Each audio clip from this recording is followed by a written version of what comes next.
જયશ્રી ગોપાલ ત્રિમાસિક અંક છે એમાં અલગથી જ એક ચોપડી છે 1995ની 31/3/1995 એમાં મહામંડપ કાવ્ય સુધારસ એમાં માંડવા જે છે એનો ભાવાર્થ સાથે આપેલા છે ઈ લેશું. એમાં વિરમગામનો માંડવો કુંભનદાસ કૃત. આ કુંભનદાસ કયા? મહારાજ જમનેશના અષ્ટસખા. એ કુંભનદાસ કૃત માંડવો આપેલો છે. આખો માંડવો તો નહીં લઈ શકાય, 46 કડીનો છે, પણ એનો ભાવાર્થ આપેલો છે. આપણે એ લેશું. શરૂઆતની 2 કડી લઈશ, પણ એના પહેલાં વાસોભાઈ અને વસ્તાભાઈ પાછળ આ માંડવો કરેલો છે. તો વાસોભાઈ ને વસ્તાભાઈ વૈષ્ણવ 56માં એ વૈષ્ણવની વાર્તાનું અનુસંધાન કરી લઈએ, પછી આ માંડવાનો ભાવાર્થ લઈશું. ગુણમાલ ભક્તમાલમાં વાસોભાઈ ને વસ્તાભાઈ વૈષ્ણવ 56માં એમાં હું વાંચું છું કે વિરમગામના વૈષ્ણવ છે. એમના માથે ચરણારવિંદ ગોપેન્દ્રલાલજીના બિરાજતા. વસ્તાભાઈએ પોતાના કાકા વાસાભાઈને કહ્યું, મારે ગોપેન્દ્રજીના નિજધામને વિશે જ્યાં અખંડ રસ વિહાર કરે છે ત્યાં ગોલોકને વિશે જવું છે. આ લૌકિક દેહને હવે છોડી દેવો છે. ત્યારે વાસાભાઈએ કહ્યું, એટલે કે હવે એના કાકા જવાબ આપે છે કે મંડપની પત્રિકા આવી છે તો મંડપ કરીને ચાલજો. એટલે કે કાકો ભત્રીજો મંડપ કરવા જવાના નક્કી જ કરેલું હતું. પત્રિકા આવી ગઈ હતી અને હવે ચાલવા જવાનો નિર્ણય કરે છે. ચાલવાનું આવ્યું છે ભત્રીજાને, એટલે વાત કરે છે. તો કાકા કહે છે કે માંડવો કરીને જાજે.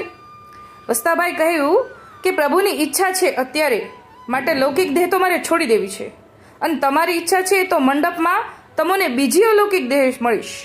એમ કહીને વસ્તાભાઈ બીજે દિવસે ચાલ્યા. 1 માસ પછી મંડપમાં વસ્તાભાઈ, સામૈયામાં વાસાભાઈ તથા બીજા વૈષ્ણવોને અલૌકિક દેહે મળ્યા. 15 દિવસનો મેળાપ હતો, ત્યાં સુધી સાથે જ રહ્યા. તેવા પરમ કૃપા પાત્ર વાસોભાઈ ને વસ્તાભાઈ. આ જે વસ્તાભાઈ ચાલ્યા છે અને વાસોભાઈ પણ પછી ચાલ્યા, આ બંનેની પાછળ માંડવો કીકાભાઈએ કર્યો, જે કડીના છે. એ આપણે પુસ્તકમાં પણ આપણને મળી આવે, પુષ્ટિ સંહિતામાં કીકાભાઈ, અને ગુણમાલમાં પણ કીકાભાઈનો પ્રસંગ આપણને મળી આવે.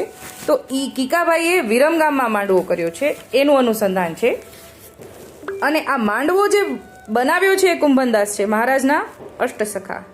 વંદુ ચરણ જમુનેશના જેણે શુભ કર્યો પરદેશ, ભક્તજનને ભર ઉપજ્યાવ્યો વિરમગામ વિશેષ.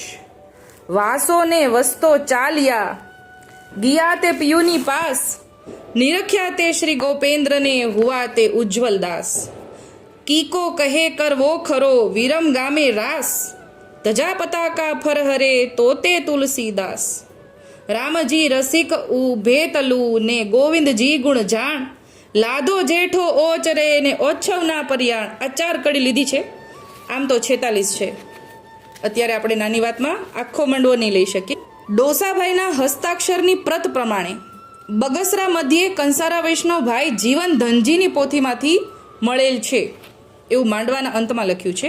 હવે ભાવાર્થ તરફ જઈએ કે કઈ સાલમાં લખાયો એ કાવ્યમાં ઉલ્લેખ નથી, પણ ચૈત્ર સુધી ચતુરાદશીમાં થયો છે. કાવ્યમાં ભગવદીઓની નામાવલી જોતા 18મી શતાબ્દીના ઉત્તરાર્ધમાં થયો હોય એવું જણાય છે, કારણ કે મહારાજ જમનેશ પ્રભુ અમદાવાદમાં બિરાજતા હતા અને ત્યાં તેમને પધરાવાની વિનંતી કરવા વૈષ્ણવ ગયા છે એવું જણાય આવે. આ મહામંડપ કડીના કીકાભાઈ વાણિયા વૈષ્ણવ, વાસોભાઈ અને વસ્તાભાઈ ચાલ્યા તેની પાછળ વાણિયા વૈષ્ણવે કરેલો છે. મંડપ કાવ્ય વાંચતા સમજાય છે કે આ માંડવાનું પર્યાણ જે વૈષ્ણવોએ મળીને કર્યું તેના નામનો ઉલ્લેખ શરૂઆતમાં કરેલ છે, એટલે કે બધા વૈષ્ણવોએ મળીને માંડવો કરેલો. કીકાભાઈએ મહામંડપનું પર્યાણ કરવા માટે પ્રથમ તુલસીદાસ અને રામજીભાઈ, ગોવિંદભાઈ, લાદોભાઈ, જેઠોભાઈ વગેરે મળીને ઓછવનું પર્યાણ કર્યું છે. આ બધા વૈષ્ણવે ભેગા મળીને વાસાભાઈ વસ્તાભાઈની પાછળ માંડવો કર્યો. તુલસીદાસ વલ્લભદાસ મહારાજને પધરાવવા માટે અમદાવાદ ગયા છે. અમદાવાદથી મહારાજ રથમાં બિરાજીને પધારી રહ્યા છે એવું સુંદર વર્ણન માંડવામાં કર્યું છે. મહારાજની સાથે તેમના અંગીકૃત વૈષ્ણવો સાથે હતા. એના નામ પણ આપ્યા છે.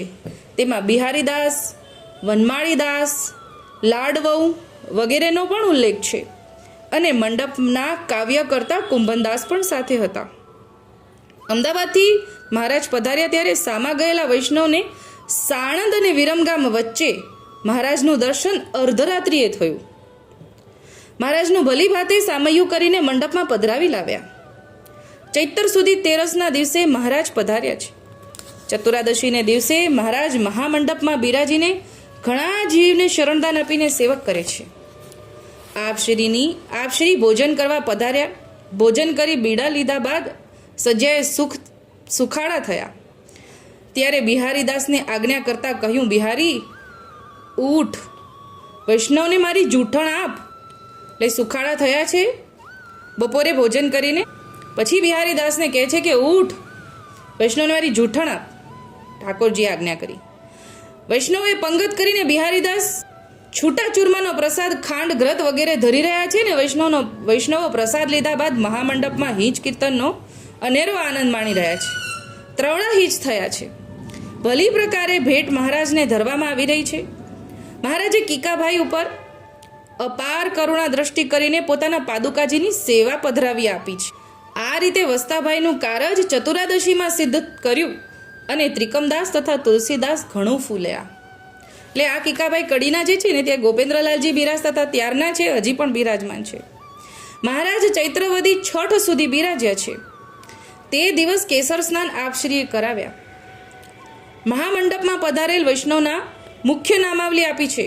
એમાં મોહનદાસ, હરજી કેશવ, કૃષ્ણદાસ ભટ્ટ, નરજી નારાયણ મહેતા પ્રાગજી, પરમાનંદાસ, સવદાસ, સુરાભાઈ, લક્ષ્મણ લેલુર, દામાદેવા, દિનકર ભાભો, કુંભનદાસ વગેરે ઉપસ્થિત હતા. કવિએ શ્રી જમનેશ પ્રભુજીની સ્વરૂપનિષ્ઠા કાવ્યમાં કરી બતાવી છે, જે કડી 16 તથા 26, 27માં ઉલ્લેખ કર્યો છે. આ મંડપના કાવ્યકર્તા વાવડી ગામના રહીશ ગિરનારા બ્રાહ્મણ કુંભનદાસ છે. તેઓ સદાને માટે મહારાજ સાથે પરદેશમાં સાથે રહેતા. ગુણમાલમાં પણ આનો ઉલ્લેખ છે. બદત ગીત આવેશ, નિત પ્રતિ વહે સંગ નેરો, જીત જાવત જમનેશ, જાવત તહાતીત ભેરો. આટલું જ અહીંયા વર્ણન છે.